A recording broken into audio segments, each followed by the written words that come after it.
E aí pessoal, aqui é o Paulo Souza do Ponto para Ler e hoje nós não estamos no nosso QG, que é na 308 Sul, aqui em Brasília, e nem em algum outro lugar aleatório que nós conseguimos escolher para gravar programas de literatura. Nós estamos na 306 Sul, é outra quadra de Brasília, porque a gente vai entrevistar hoje a Cíntia Krimler, que é uma escritora sensacional e vocês precisam conhecer ela.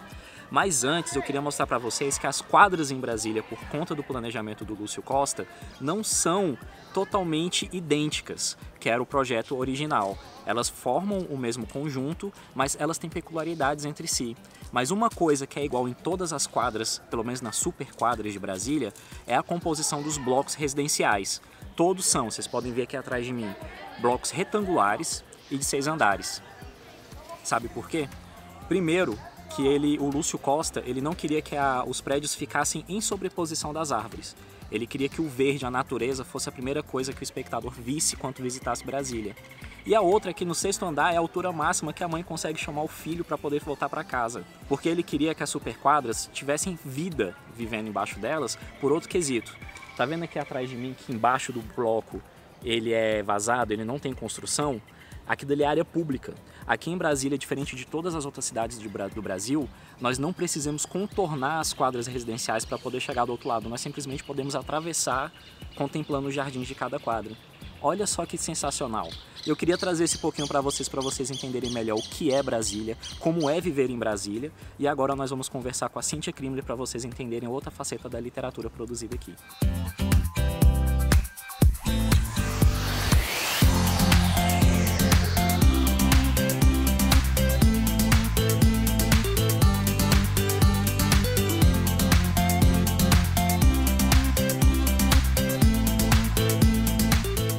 Então, pessoal, a gente já está aqui na casa da Cíntia Krimler, a gente já vai começar a conversar com ela, e é um assunto que eu acho muito importante a gente estar debatendo, que é a forma que a literatura consegue trazer voz para quem não tem voz dentro da sociedade. Então, Cíntia, estou aqui muito feliz em estar na sua casa, tem um lanchone maravilhoso que eu já estou de olho, então eu quero começar você se apresentando para os espectadores aqui do canal. Bom, eu sou Cíntia Krimler, eu sou carioca, mas moro em Brasília desde pequena, e essa daqui é a minha cidade. E foi aqui nessa minha cidade que eu comecei a escrever, 12 anos atrás, e descobri que a literatura é o meu oxigênio, é a minha, hoje, primeira vida. Antes eu ainda dizia que eu compartilhava com outras coisas, agora, Paulo, literatura é tudo. Respira, é tudo, né? É o que eu respiro, é o que eu anoiteço, o que eu adormeço, é o que eu amo. Eu digo que é de um amigo a um amante. A literatura é isso. Você tem um caderninho na beira da cama, não tem? Tenho. Tem. Senti o amante aí. Olha, e tem mais. Eu tenho um instrumento, um tablet, que eu já deixo ali, ligado. Sim. A noite inteira, se vier alguma coisa, eu pá. Mas eu tenho papel e caneta também. Não tem como a gente esquecer o papel e caneta, Não. né? Eu não consigo. O tablet também. pode acabar a bateria. Papel e caneta só se acabar a bateria da mão. Aí não vai acabar, né? Nossa, perfeita a frase.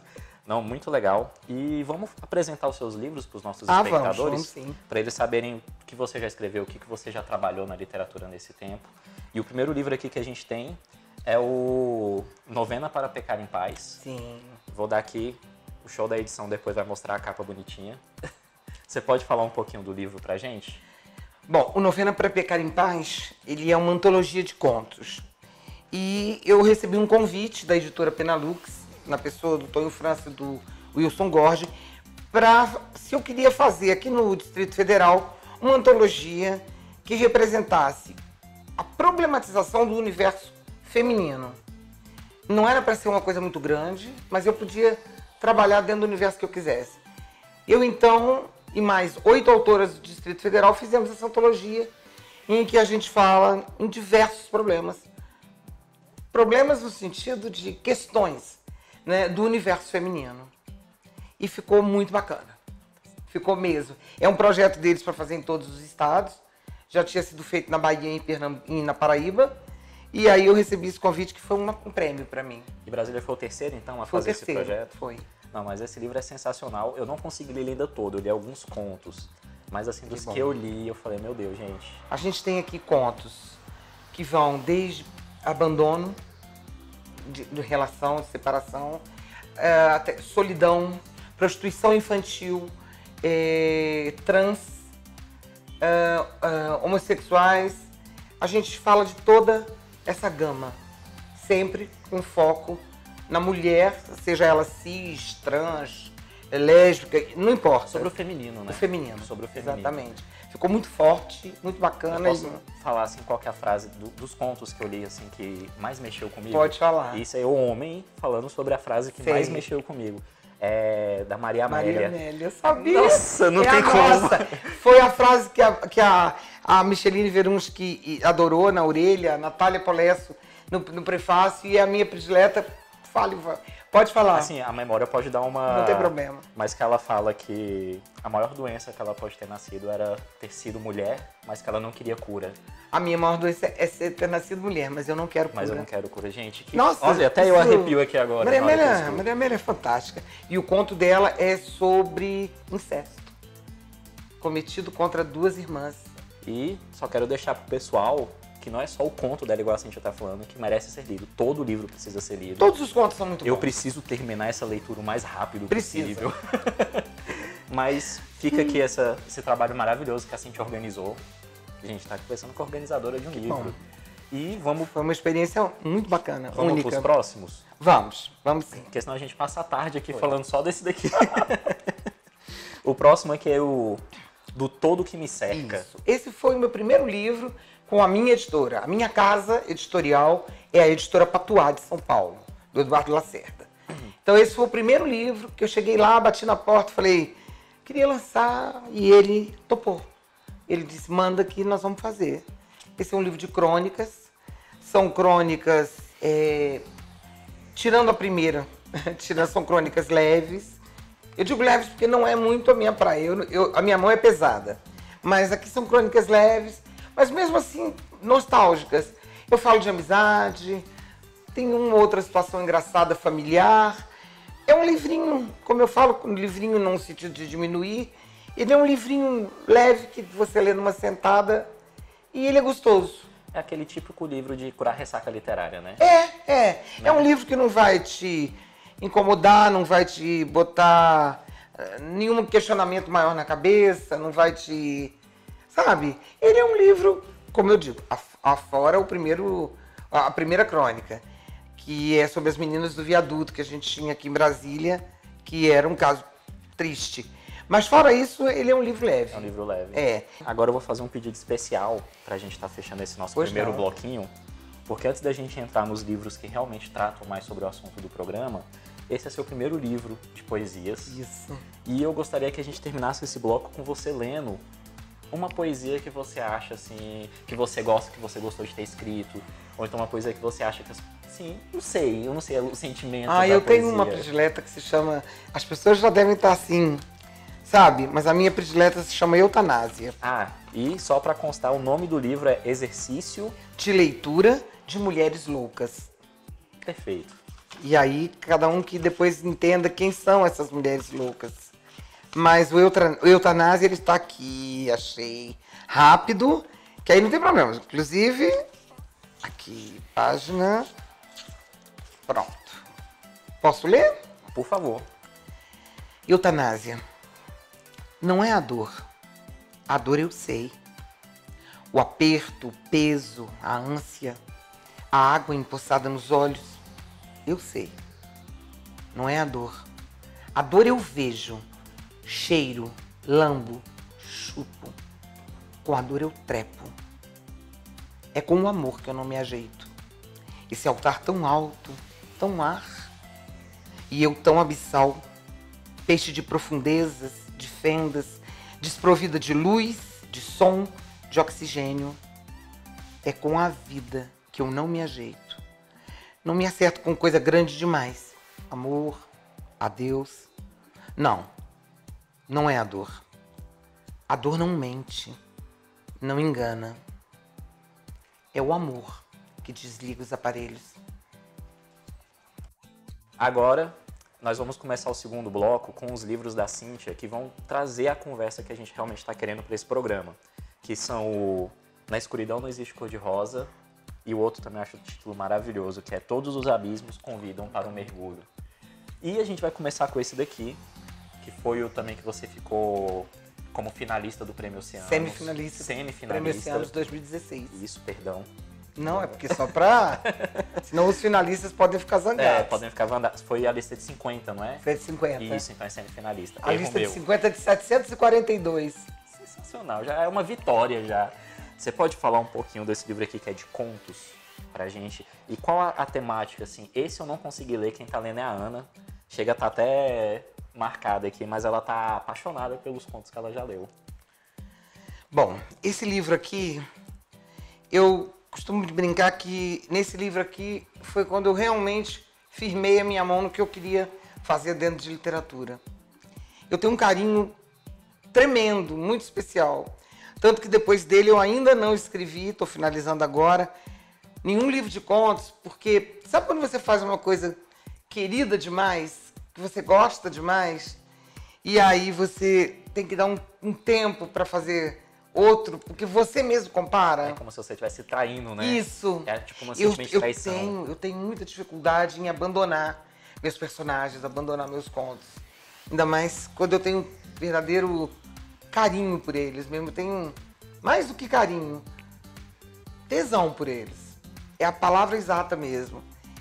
Esse livro aqui, ele entrou no que você chama de... o assunto que você quer abordar. Eu decidi, defini, descobri que eu preciso falar dos invisíveis. As mulheres em especial. Não significa necessariamente que eu só escreva sobre mulheres. Eu tenho poucos contos, textos sobre homens. Mas primeiro porque de mulher eu entendo. É o que eu sou. Eu sou mulher e cis. Mas não necessariamente eu entendo só de mulher e cis. Eu entendo de mulher cis, de mulher lésbica, de mulher trans. É o universo que eu vivo. Os meus amigos, as minhas amigas são isso tudo. E o céu também. Não binárias, não importa. O divino também é feminino, né? Eu concordo. Então, eu resolvi olhar em volta. Até me lembrei do título daquele outro meu livro, Do Todo Que Me Cerca. Eu resolvi olhar em volta e o que eu vi em volta não foi bonito. E eu descobri, foi nesse livro, que eu realmente queria falar das coisas feias que estão por aí, que as pessoas jogam para debaixo do tapete.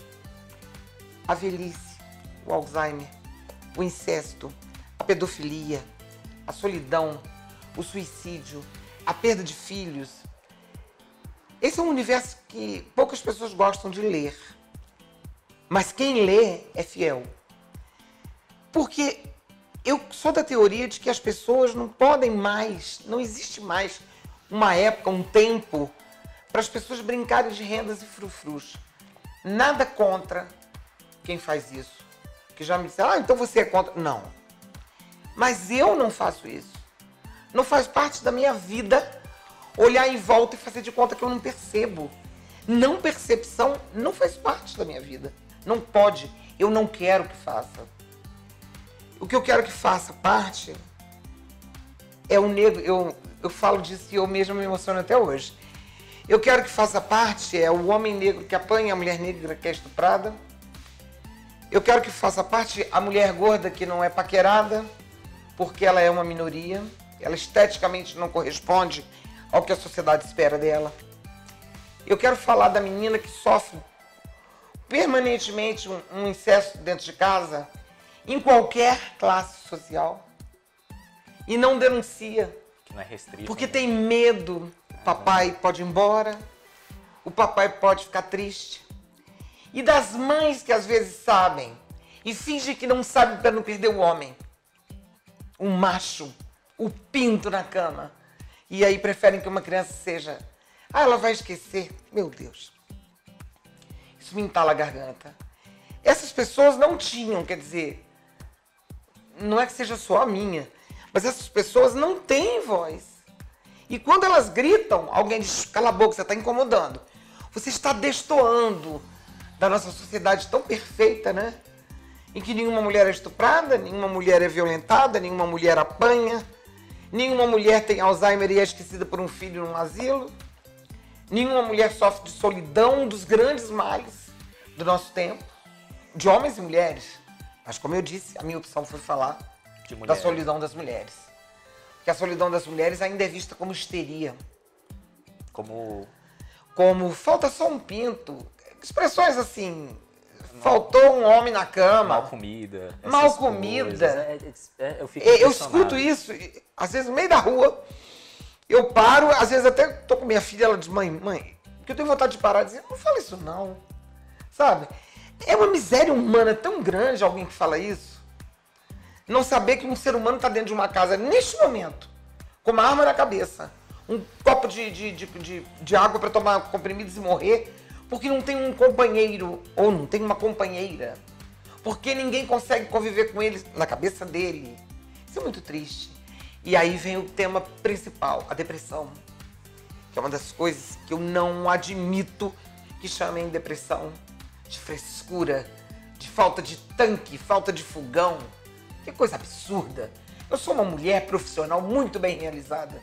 Tenho um nível superior, uma pós-graduação, falo 3 idiomas. Tenho uma carreira que até uns anos atrás eu me aposentei, mas eu seguia e eu era uma excelente profissional dentro da minha área. Eu sempre fui a mulher de nariz em pé. Então eu não admito que ninguém diga que depressão é frescura, que ninguém diga que falar de uma mulher que apanha é mimimi. Eu não admito.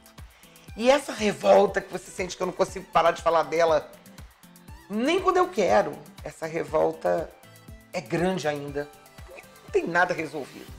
Mas a gente já caminhou. E acho que um dos grandes meios para a gente caminhar é a literatura. É importante que se escreva sobre essas pessoas. Essas pessoas não vão mais ficar no silêncio. Não vão. Se depender de mim, não. Tenho que até falar que pra mim, no papel de entrevistador, eu achei tão necessária e tão assim, foi tão gratificante poder ouvir você falando isso e saber que eu tô abrindo uma porta para que o seu discurso chegue em mais pessoas. Que bom. Que eu falei, gente, eu não tenho o dever, eu não tenho como interromper a fala que você tava tendo. Obrigada. Por isso que eu fiquei aqui quietinho falando assim, pensando, meu Deus, Cíntia, fala tudo que é necessário, porque pelo menos nós aqui do Ponto para Ler queremos ser uma ponte, por mais que seja uma pontezinha, mas que consiga levar a sua fala para outras pessoas. E eu só agradeço. Não, Nossa. eu que tenho que agradecer por estar aqui nesse papel. Poder falar tudo isso, de desentalar. Por favor, desentala mais. E que bloco, senhores, assim, não falei nada, senhoras, senhores, desculpa, é porque a fala da Cíntia mexe muito com dentro da gente. E a gente vai encerrar aqui esse bloco, a gente vai apresentar mais algumas coisas e já voltamos para o nosso terceiro e último bloco. Todo mundo recuperou o fôlego? Todo mundo tá bem pra gente iniciar o terceiro e último bloco dessa conversa? Porque eu vou ser sincero com vocês, eu tô abalado. Mas abalado no melhor sentido possível, porque eu acredito, tanto como pessoa, tanto como escritor, tanto como alguém que quer uma sociedade melhor, eu acredito que quanto mais contato nós tivermos com todas as expressões, com todas as visões de vida que as pessoas têm a oferecer, mais igualitária a nossa sociedade vai se tornar. E essa conversa aqui está sendo Que bom. o caminho, acho que, mais tranquilo para a gente poder chegar nessa conversa. Que ótimo. E agora eu vou falar do livro que foi o que mais me esmurrou nos últimos anos, que é Todos os Abismos Convidam para um Mergulho. Esse daqui eu não li, eu fui devorado por ele. Eu não consegui devorar o livro, foi ele que me devorou. E é engraçado que eu lembro que quando eu estava lendo ele, Cíntia, eu levei ele pro Rio de Janeiro, pra Bienal. Eu fui lendo durante a viagem e antes da Bienal acabar eu já tinha terminado de ler ele. Que doido. E foi um livro assim, conhecer a Beatriz, conhecer a história dela. Beatriz é minha paixão. Assim, eu acho que até hoje eu tô sentindo um gancho de esquerda que eu levei da sua literatura. Porque, pra quem não sabe, a Beatriz ela é uma assistente social. Sim. Depressiva. Que Tam- ela é. também. E que ela busca como válvula de escape, você me corrija se eu estiver falando errado, sexo. Como válvula de escape. Mas tem uma série de situações. Uma série de situações que eu não quero falar muito pra não Não, dar aquele spoiler, tem aquele sabe? spoiler inicial que não tem problema, porque vai acontecer nas 2 ou 3 primeiras páginas, o leitor já vai saber que ela teve uma grande perda. Sim, teve uma grande perda, mas esse já é o primeiro tapão na cara que eu levei do livro. E é impressionante como você retratou essa questão dela ser uma assistente social, que ela se preocupa com quem ela tá assistindo, muito. Muito. E ao mesmo tempo ela tá vivendo o inferno na vida dela. Me explica como foi que você chegou a condensar essa história. Bem, a Beatriz, você disse que ela te tomou, né? Te devorou, o livro te devorou. A Beatriz dormiu comigo, comeu comigo, tomou banho comigo durante muito tempo. Ela foi sendo construída ao longo de 2 anos. Algumas partes aqui, outras ali, virou... Às vezes eu faço um Frankenstein e depois eu reordeno. Mas a Beatriz é uma mulher muito forte, mas é uma total anti-heroína. E ela veio para ser isso. Ela é uma mulher muito forte, porque ela tem uma história de vida. Ela é uma mulher muito forte porque ela é uma profissional workaholic mesmo, daquelas que trabalha de modo frenético. E aí ela tem uma grande perda.